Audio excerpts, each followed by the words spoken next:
On February 17th, 1600, a 52-year-old man was tied up to an iron stake. He was completely naked and was burned alive by the Catholic Inquisition. This man's name was Giordano Bruno. He was an Italian philosopher, mathematician, and astronomer, just trying to make sense of the universe. He was a scientist, but he did not deny God. He was actually a priest. He saw God as nature, embraced God, and was even inspired by God. But even if Bruno did believe in God, the church still didn't like him very much, but decided to burn him. Because the church saw science and religion as two conflicting ideas. But what if there was a different relationship? Both science and religion represent our quest for knowledge and our pursuit of meaning.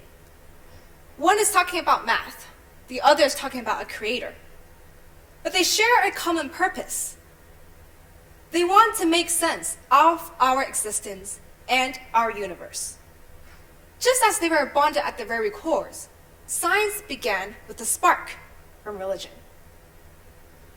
We're all quite familiar with Isaac Newton, one of the greatest scientists ever lived.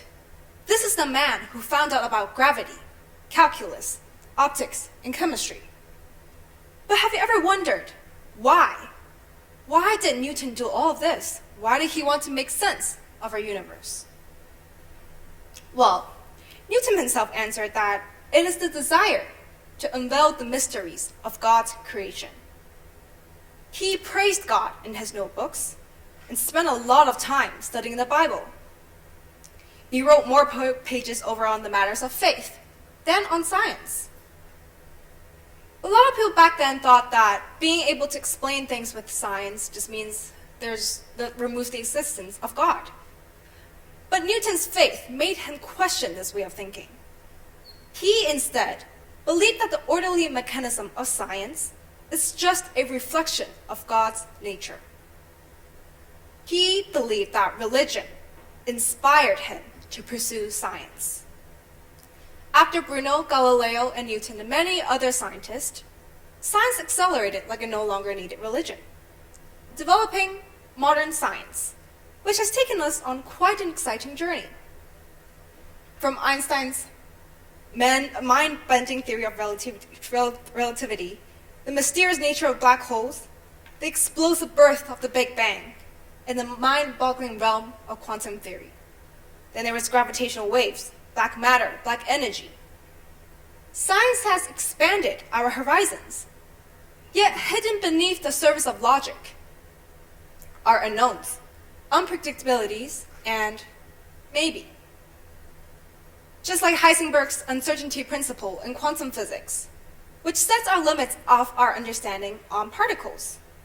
If we know precisely about a particle's position, we lose the ability to know its velocity. Our understanding of science and religion is quite similar. We know how science works, but we lose the ability to answer why.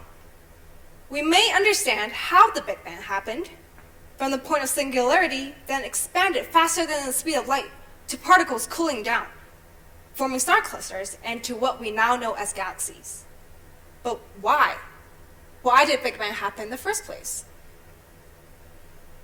We may know how black holes are formed. When stars exhaust all of their fuel at the end of their life cycle, they collapse due to their own strong gravity. But why? Why do black holes exist? Scientists have not been able to answer these questions with the laws of physics. Theoretical cosmologist Stephen Hawking said, "We find ourselves in a bewildering world. We want to make sense of what we see around us and ask, what is the nature of the universe? What is our place in it? And where did we come from? Why is it the way it is?" Stephen Hawking points out the possibility that there are limits to what science can truly understand. At the end of every scientific exploration, whether people accept or deny the idea of God, a common question echoes: why? Why should we live?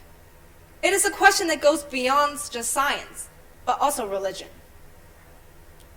Now, before I explain more, let me ask you a question. Why do beautiful pink sunsets like this exist?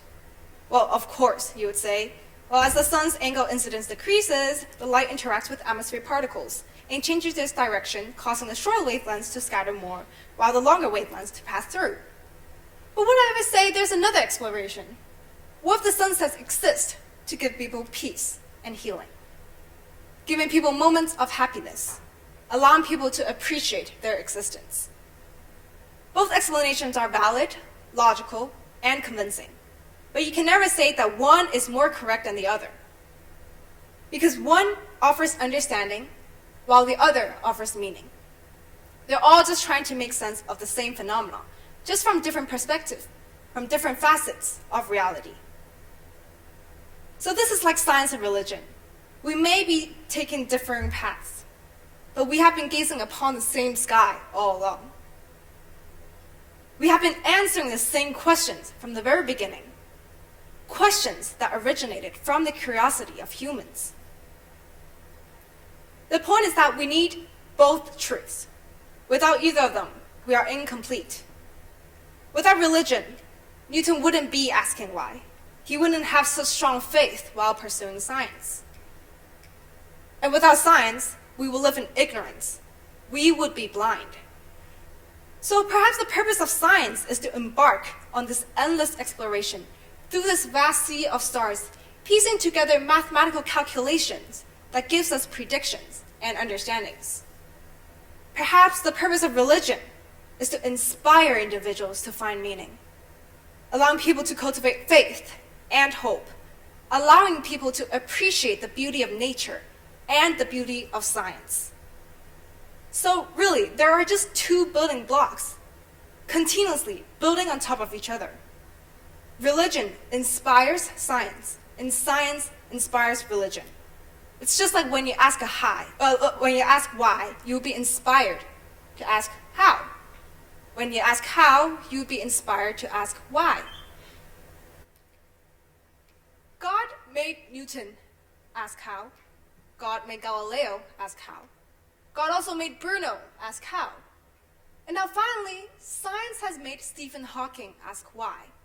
So there are just two building blocks continuously building on top of each other. Thank you.